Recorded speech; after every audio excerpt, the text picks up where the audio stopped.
반갑습니다. 세무법인 가감의 지병근 세무사입니다. 오랜만에 다시 한번 인사드리는 것 같습니다. 오늘부터는 이제 종합부동산세에 관련된 얘기 좀 해볼까 합니다. 종합부동산세가 2019년도부터 세부담이 많이 가중됐죠. 왜 그렇게 가중되었는지, 그리고 이제 종합부동산세를 실질적으로 내가 어떻게 한번 계산하고 보고 싶은데 어떻게 계산할 수 있는지 하고, 종합부동산세와 관련돼서 최근에 이제 담보신탁이라고 해가지고 신탁재산과 관련돼서 연계가 돼 있는데, 그렇게 됐었을 때 종합부동산세가 과연 줄 수 있는지, 그리고 종합부동산세를 절감할 수 있는 방법들이 어떤 것들이 있는지를 한 9강으로 이렇게 준비를 해봤습니다. 그중에서 오늘 첫 번째 시간 종합부동산세의 전반적인 개요 부분하고 그 변천 연역이 어떻게 되는지 한번 살펴보도록 하겠습니다. 종합부동산세 이제 정의부터 한번 들어가 보도록 할게요. 종합부동산세는 일단 과세 기준일 현재, 이 과세 기준일은 지금 6월 1일로 되어 있죠. 6월 1일 현재 국내에 소재한 재산세 과세 대상인 주택을 개인별로 합산을 합니다. 개인별로 합산을 하고 그 과세 기준 일정 금액을 초과한 부분에 대해서 과세하고 있는 보유세의 일종입니다. 그럼 좀 구체적으로 한번 들어볼까요? 과세 기준일 현재를 기준으로 합니다. 그러니까 내가 6월 1일 현재 주택을 가지고 있지 않으면은 종합부동산세나 재산세가 과세 대상이 아닌 거고, 6월 1일 현재 내가 주택을 가지고 있으면은 종합부동산세를 납부를 해야 되는데, 중요한 게 6월 1일을 기준으로 하고 있기 때문에 내가 매도자의 입장이면은 6월 1일 이전에 매매를 해야 올해에 종부세를 안 낼 수 있는 거고요. 내가 매수자의 입장이라고 하면은 6월 2일 이후에 등기나 잔금을 치러야만 내가 올해분 종합부동산세를 안 낼 수 있습니다. 두 번째, 국내에 소재한 주택이 하나입니다. 따라서 외국에 소재하고 있는 주택은 합산의 대상이 아니죠. 그리고 재산세 과세 대상인 주택을 그 과세 대상으로 하고 있습니다. 이 말은 뭐냐면, 우리가 주택의 부수 토지만 갖고 있다고 가정을 해볼까요? 양도소득세에서는 어떻게 과세가 되죠? 주택으로 안 보고 있죠. 왜? 주택이 아니기 때문에. 나는 단지 주택의 부수 토지만 갖고 있기 때문에 양도세에서는 전혀 주택으로 안 보는데, 주택의 부수 토지만 갖고 있다고 했었을 때 우리 재산세 고지서 어떻게 나오는지 한번 확인해 보셨어요? 토지분으로 나올까요? 아니면 주택분으로 나올까요? 나는 주택 부수 토지만 갖고 있다 할지라도 재산세 자체는 주택분으로 나오죠. 따라서 주택의 부수 토지만 가지고 있다 할지라도 재산세 과세 대상이 주택분으로 과세가 되기 때문에 종부세 과세 대상에 포함된다. 물론 기준금액 6억 원을 초과를 해야 이제 과세가 되겠죠. 두 번째, 세대별로 합산하지 않고 개인별로 이렇게 합산한다. 양도소득세하고는 다르죠. 양도소득세에서는 1세대 1주택 비과세를 판정할 때 그 세대별로 합산하는 반면에 종합부동산세는 개인별로 내가 명의로 되어 있는 모든 부동산을 포함해가지고 계산을 한다. 그리고 재산세와는 달리 재산세는 전체 금액에 대해서 과세 대상을 삼고 있죠. 하지만 종합부동산세는 일정 기준금액 초과분에 대해서 세금을 부과를 하고 있는데, 그 과세 기준금액이 일반적인 경우는 6억, 1세대 1주택자인 경우에는 9억 원을 적용을 합니다. 그래서 6억이나 9억을 초과를 해야만 내는 세금이다. 우리 보유세죠. 그러니까 내가 재산을 보유하는 와중에 내는 세금이다라고 보시면 될 것 같고, 그러면은 아까 주택 부수 토지에 대해서 종부세 과세 대상이 된다고 하는데, 주택 부수 토지에 대해서는 공시가격이 따로 나오지 않습니까? 라는 질문이 있어요. 그러면 어떻게 되죠?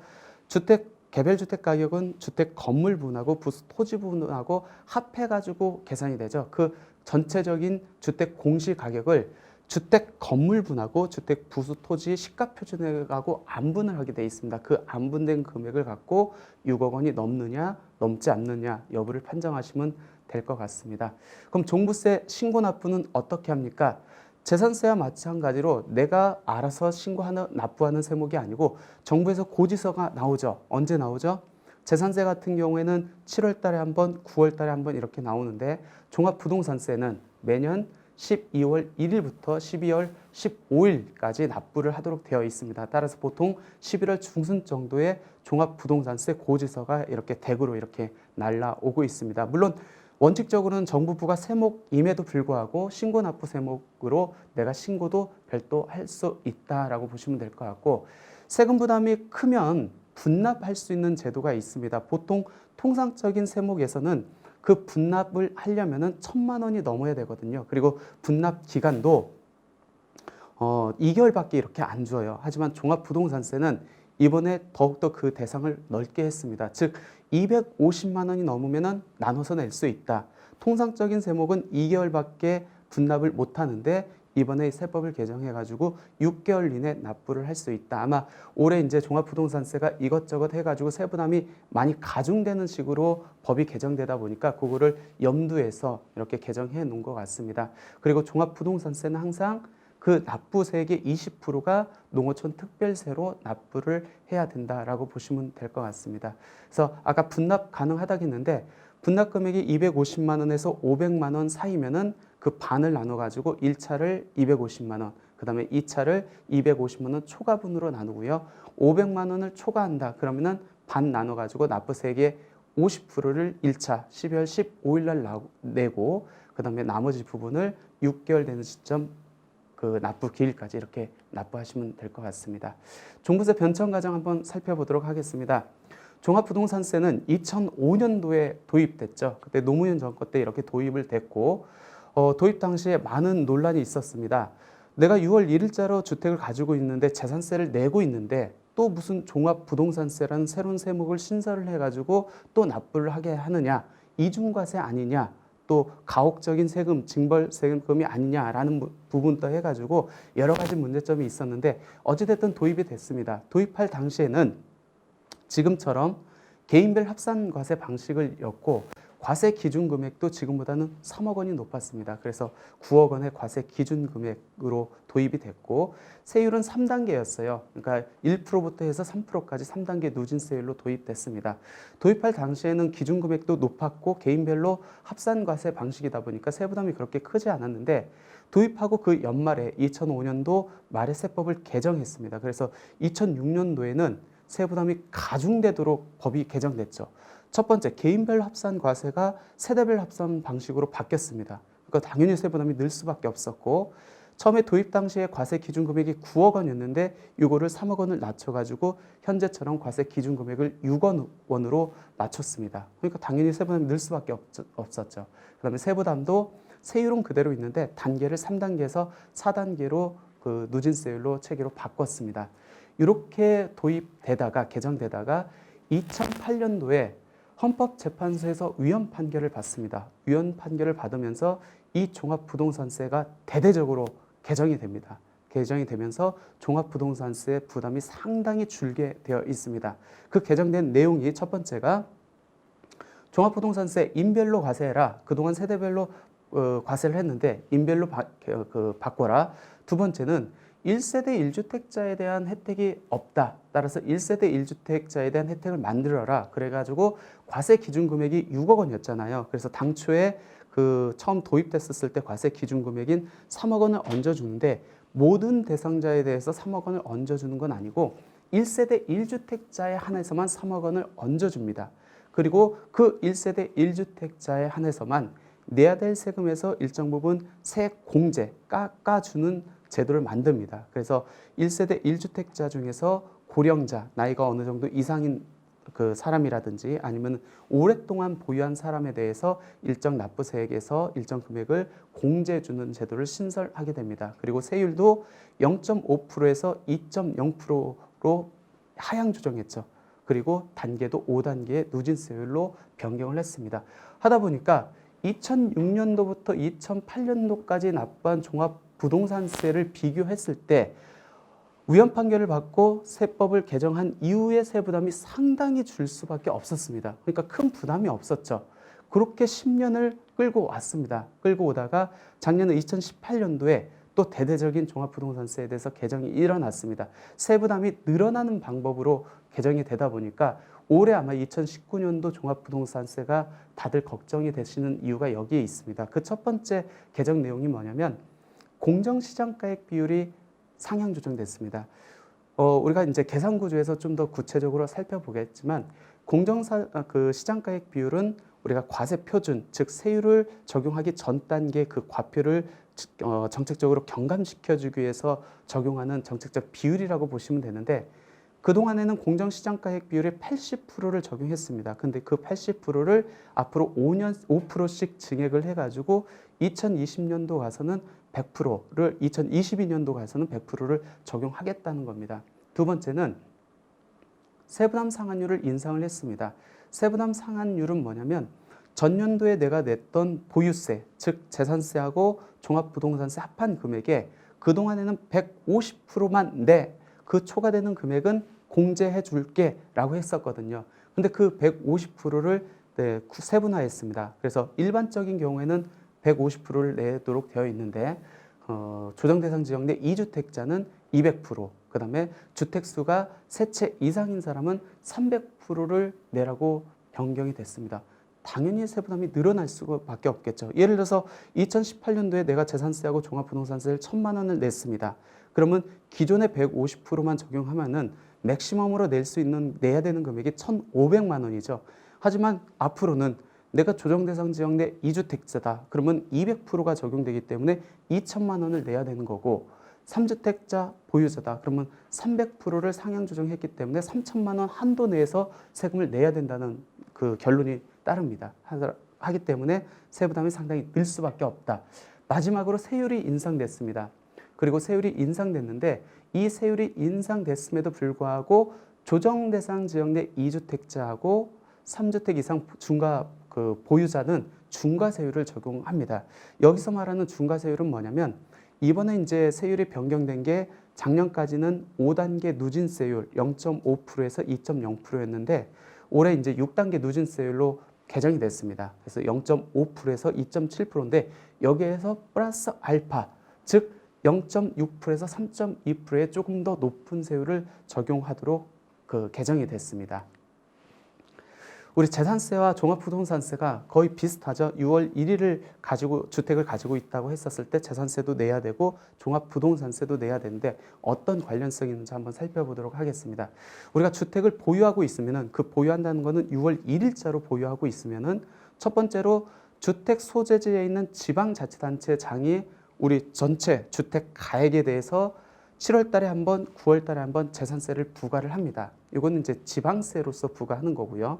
그다음에 이번에는 주택 주소지 관할 세무서장이 전체 금액이 아닌 일정 금액, 즉 6억이나 9억을 초과되는 부분에 대해서 12월에 종합부동산세를 부과를 합니다. 따라서 6월 1일자 주택을 보유하고 있는 사람들은 재산세는 기본적으로 내야 되고 기준금액을 초과하는 금액이 있다 하면 그 부분에 대해서도 종합부동산세를 납부를 해야 된다.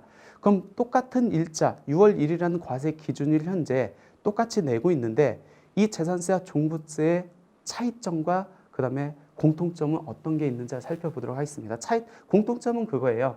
6월 1일자 주택을 가지고 있으면은 똑같은 주택에 대해서 보유세를 낸다는 게 이제 공통점이라고 보시면 될 것 같고 차이점은 재산세는 지방세예요. 즉 지방자치단체장이 부과를 합니다.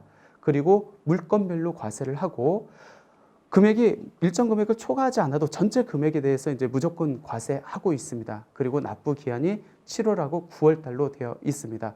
그에 반해서 종합부동산세는 주소지 관할 세무서장이 부과를 합니다. 그러니까 국세의 일종이죠. 그리고 물건별로 개별 과세하는 게 아니고 내 이름으로 된 전국의 모든 부동산을 합해가지고 계산하는 인별 합산 과세 방식을 취하고 있습니다. 그리고 재산세와는 달리 전체 금액에 대해서 종합부동산세를 부과하는 건 아니고 일정 기준금액, 즉 6억 원, 1세대 1주택자 같은 경우는 9억 원을 초과하는 부분에 대해서만 종부세를 낸다. 그런 부분이 차이가 있고 납부 기한이 아까 재산세는 7월하고 9월인데 종합부동산세는 12월 달에 납부를 한다라는 게 이제 차이점이라고 이렇게 보시면 될 것 같습니다.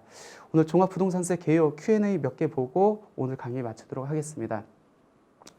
공시가격이 각각 4억 원짜리가 하나가 있고 5억 원짜리가 하나 있습니다. 이 주택을 소유하고 있다가 내가 종부세가 많이 나온다고 해가지고 과세 기준일이 지난 6월 1일 이후에 하나를 주택을 배우자한테 이렇게 증여를 했습니다.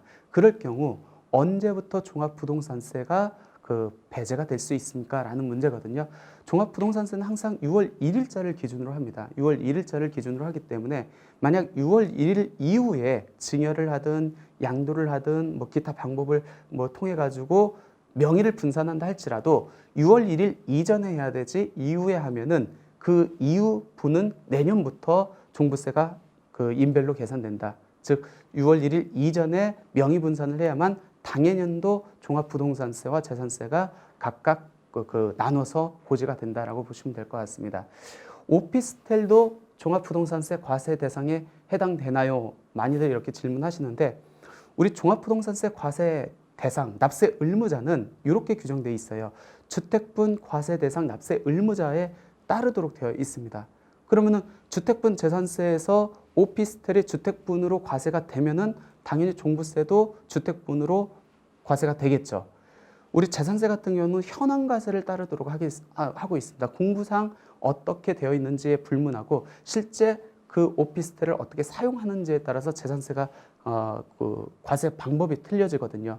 예를 들어서 오피스텔을 실제 주거로 사용하고 있습니다. 주거로 사용하고 있어서 주택분 재산세가 오피스텔에서 과세가 됐어요. 그러면은 종합부동산세도 당연히 과세 대상에 해당된다고 볼 것이고, 만약 이 오피스텔이 업무시설로 사용돼 가지고 주택분 과세 대상으로 그 재산세가 나오지 않았습니다. 그럴 경우에는 종합부동산세도 과세 대상에 해당하지 않는다. 결론적으로 오피스텔은 주택분 재산세가 과세되느냐 안 되느냐에 따라서 거기에 따라서 종합부동산세 납세 의무가 달라진다라고 이렇게 보시면 될 것 같습니다. 재건축 재개발에 따른 조합원 입주권, 그러니까 입주권을 지금 하나 보유를 하고 있고 주택을 한 채 가지고 있습니다. 이 경우 이 입주권도 이 주택과 합산해 가지고 종합부동산세가 과세됩니까? 라는 질문이에요. 입주권은 어떻게 되죠? 입주권이 종합부동산세가 과세되기 위해서는 이 입주권에 대해서 주택분 재산세가 과세되는지 여부를 따지시면 될 것 같습니다. 입주권 가지고 있을 때 주택분 재산세가 과세가 되나요? 안 되죠. 토지분 재산세만 과세가 되죠. 따라서 입주권은 종합부동산세 과세 대상에 들어가지 않는다라고 보시면 될 것 같습니다. 마지막으로 주택의 부속 토지만을 보유하고 있는 경우에도 주택분 종합부동산세를 납부를 해야 합니까? 계속적으로 말씀드리지만 종합부동산세 납세 의무자는 주택분 재산세 납세 의무자로 따라가도록 되어 있어요. 그러면 내가 주택 부속 토지만을 보유하고 있었을 때 재산세가 어떻게 과세되는지를 살펴보면 되거든요. 어떻게 과세되죠? 주택분 재산세로 과세가 되죠. 결론적으로 주택의 부속 토지만 있다고 할지라도 주택분 재산세가 과세되기 때문에 당연히 종합부동산세도 주택분으로 과세될 수밖에 없고, 물론 기준금액이 6억 원을 초과를 해야 과세 대상으로 넘어가겠죠. 그러면 주택 부속 토지의 공시가격이 6억 원을 초과를 해야 되는데 그 6억 원은 어떻게 산정을 합니까? 개별주택 가격 건물하고 부속 토지하고 일괄적으로 고시가 되기 때문에 그 전체 고시된 금액을 갖고 건물, 순수한 주택 건물분 시가표준액하고 그다음에 토지에 대한 시가표준액 비율로 안분을 해가지고 안분된 주택 부속 토지에 대한 금액이 6억 원이 넘으면은 종부세 과세 대상이 될 거고 6억 원이 넘지 않으면은 종부세 과세 대상이 되지 않을 거라고 이렇게 판단하시면 될 것 같습니다. 예, 오늘 첫째 시간 종합부동산세 개요하고 변천 연역에 대해 살펴봤습니다. 이상 마치겠습니다.